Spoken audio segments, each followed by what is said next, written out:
sacred stories in my religion, we have one book called the Holy Quran. And in the Holy Quran, it talks about almost all the prophets God sent to earth, from Adam to Muhammad. So we have a lot of stories, Jewish stories, about the Jewish faith and the Christian faith and all different kind of faiths that God sent to earth through different prophets from Adam to Muhammad. So from the one, how do I say, human being was brought into this earth until today, until the Quran was God sent it to Muhammad. So we have a translation of that book of the Holy Quran, and we have other books too. But it's the Holy Book, the Quran. It's never changed. It's in Arabic, but it's just the translation. So again, in the Muslim faith, we have two different groups. No, I think it's more. Sorry. We have the main ones are the Sunni and the Shia faith, and we have the Shafi'i faith, and we have the Hanbali faith, and we have other faiths too within the Muslims. So we're again diverse like any other faith too. So it depends on who you talk to.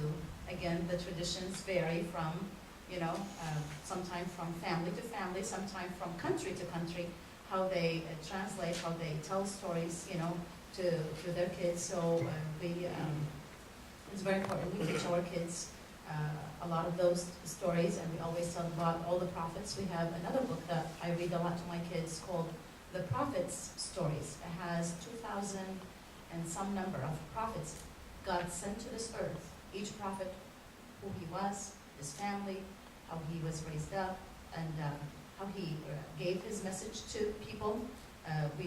So I tell my kids, not every prophet like Jesus or Moses or Muhammad or Adam or Abraham.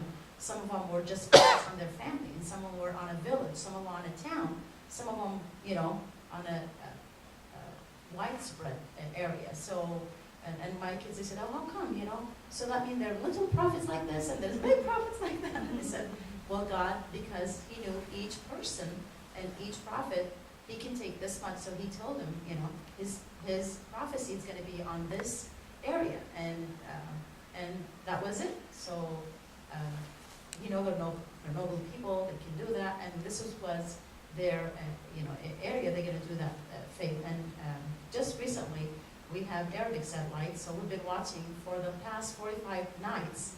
Every night we have the story of Joseph, and it was the actors, and was done in Iran, so it was all Iranian actors. Of course, it was translated to Arabic, so I can understand it. I don't speak Farsi, but it was just so amazing how God, brought him to this earth, and how his brothers again, they put him in the well, and they told the fathers that what's the animal? I'm sorry, ate him. The wolf, was it the wolf? I think ate him, and all of that. And just last night, we were all crying, of course, when Joseph met his father finally, and his father fell from the camel, and he fell from his horse, and they were running to each other, and his father can't even believe that he's seeing his son again. So it's very nice when I see these stuff coming on TV. So we always have my kids sitting by the TV. This is the time we can all watch TV. Okay, Mom. So the kids watch, and they have all these questions. Of course, it's spoken in proper Arabic, so the kids, every few sentences, the actors will say, they say, Mom, what are they saying? I said, come on, kids, I will tell you later. Just look, let me listen to the next part. So the kids are really anxious, and I always, since my kids were born here and raised up here, they go to a school, to Raymond Central. All the kids up there, almost all of them are Christians. So my kids, they're the only Muslim kids in that school. And my daughter, she's the only Muslim girl who goes to school there, and she's covered. And thank God, all the teachers, all the kids been very respectful and been very nice. And her friends at school, if her hair starts to show a little bit, they tell her, oh, no, honey, your hair is showing a little bit. So she puts it back the right place and stuff. So it's just, I feel like we're really blessed to be in Lincoln, Nebraska, and have very nice people, understanding, and so warm and welcoming people to us since day one, So it's been, I think we've just been blessed again. This is a good place, and this is a good land to live and grow and make so many friends. And by the way, I have friends from every faith you imagine exist here in Lincoln, Nebraska. They're my best friends. We get along very well. We respect one another. We share with one another our holidays, so it's been just great being here. Thank you. We can go open up to some questions. Are there questions? Yes. Is there any chance of resurrecting the Lincoln Interfaith Council? We should have one. Yes. There are conversations that are taking place in there. Can you repeat the question? Sure. He was asking if there is a possibility of reinvigorating the Interfaith Council. And it may look different, but there are conversations that are taking place. One of the organizations that is trying to begin to get started is called the Coat of Many Colors. And it's struggling a little bit, but those conversations are beginning to take place, and I'm sure that there's other conversations as well. And we hope to have conversations with people in Omaha who have figured some of this out. So anyway, we hope that will continue. Other questions? Yes. Hi, my name is Bobby Brown. I'm a student here at Nebraska Wesleyan University, and I just wanted to first of all say thank you for all taking the time to come here and talk with us.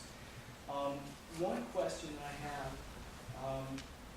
and this is about something that you said earlier. Help me with your name. Zainab.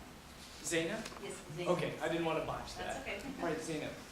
Earlier you said we all worship the same God, and I just wanted to ask how you personally feel about the divinity of Jesus Christ and the Trinitarian teachings of the Christian Church.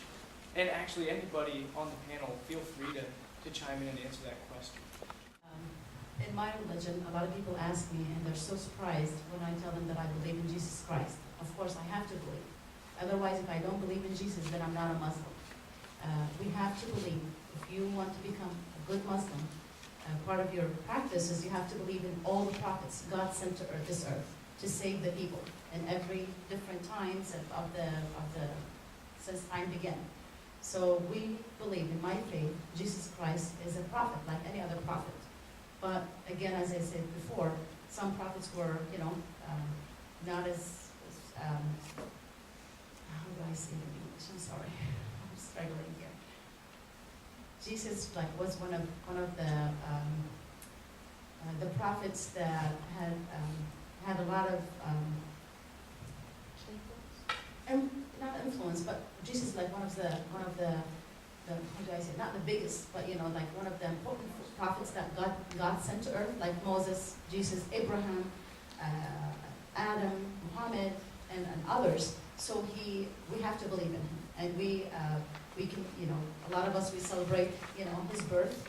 And we have to believe that he's coming back. Otherwise, then we're not good Muslims. So we believe that he's coming back and he's going to save the world from evil, because we believe it's coming to that end in my religion. So, but I believe he's not coming alone.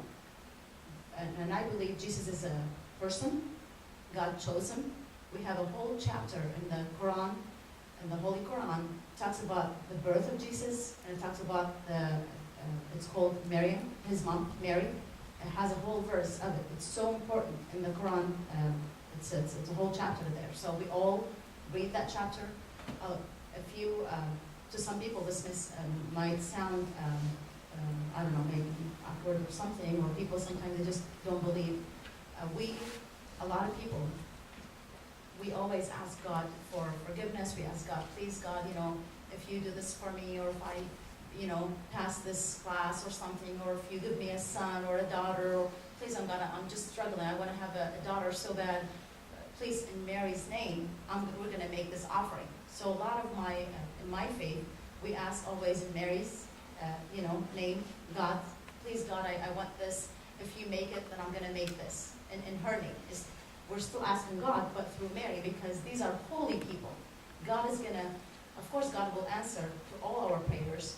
But sometimes, because we're impatient, we think God is not answering, or he's not listening to us. So if we use Mary, or if we use Jesus, or if I use Muhammad or other prophets, God is going to, listen or answer quickly. I'm so sorry that it sounds this way, but this is how my belief is. So that's why we have a lot of Maryam name, and we believe Maryam is virgin, and she was a holy person, and God chose her because she was such a holy person. She gave birth to Jesus, through her, because she was such a good lady. And again, we watched last year, they did the Jesus again on the Iranian channel, and so we watched that. It was the Miriam story. It was just wonderful, just so amazing and so holy, and even the actress that they chose, she just looks so, it's like she was an angel on earth, and it's like, this is just amazing. So, did that answer your Yes, thank you. question, please?